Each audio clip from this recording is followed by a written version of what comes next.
Je voudrais, Hassen Chalgoumi, vous faire entendre une voix que vous connaissez, puisque c'est la vôtre.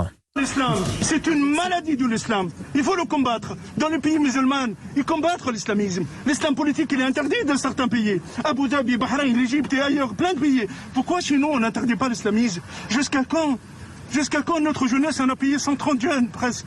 Jusqu'à quand? Des dizaines de policiers? Jusqu'à quand? Des dizaines de journalistes? À quel degré? Jusqu'à la société, elle se réveille. La formation des imams. Il faut créer des vrais aumôniers dans les prisons. Et aussi des médiateurs dans les quartiers. C'est un programme que vous avez dressé. C'était le 19 octobre. C'était 3 jours après la mort de Samuel Paty. Vous vous étiez rendu à Conflans-Sainte-Honorine. Ce que vous disiez avait suscité une attention importante. Tout le monde vous avait écouté puisque vous étiez sous le coup de l'émotion. Mais il y avait des propositions déjà à Hassen Chalgoumi. 1 an plus tard, qu'est-ce que vous retenez de la mort de Samuel Paty? Est-ce que vous avez vu les choses changer? Vous savez, ça fait minimum 15 ans. Tellement j'ai répété le programme, tellement je le répète. Il faut interdire l'islamisme. Absolument. Il faut des le poison de l'islam. Oui. C'est le poison de l'islam. L'islamisme, c'est le poison réel. L'islamisme qui prend en otage toute une communauté. Et j'espère que, j'ai en train de croire, j'espère vraiment, de voir l'homme politique ou la femme politique qui va décider réellement. Là, j'encourage quand même, il faut dire, féliciter le gouvernement qui font beaucoup d'initiatives dans ce sens-là. Le séparatisme, interdire l'islamisme. Et j'ai proposé plusieurs programmes.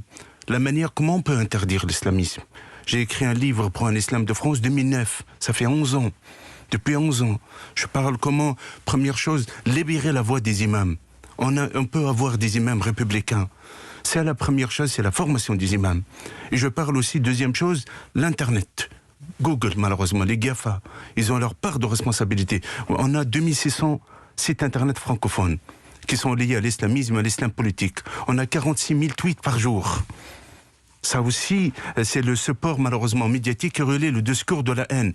C'est paix à son âme. Je le dis, je le répète, je suis Samuel Paty. Nous sommes tous Samuel Paty. Une journée sacrée comme vendredi. Et j'ai pleuré sincèrement, et je le pleure tous les jours. J'ai fait un appel solennel. Vous en parlerez tout à l'heure au prêche de vendredi. Absolument. Oui. J'ai fait un appel solennel à tous les imams, à tous les musulmans de France de faire une prière pour ce martyr. Et les martyrs de la liberté. Un homme, un enseignement, un professeur, c'est un homme sacré. C'est le rôle des prophètes de transmettre des messages. Lui, il transmet un message. Oui.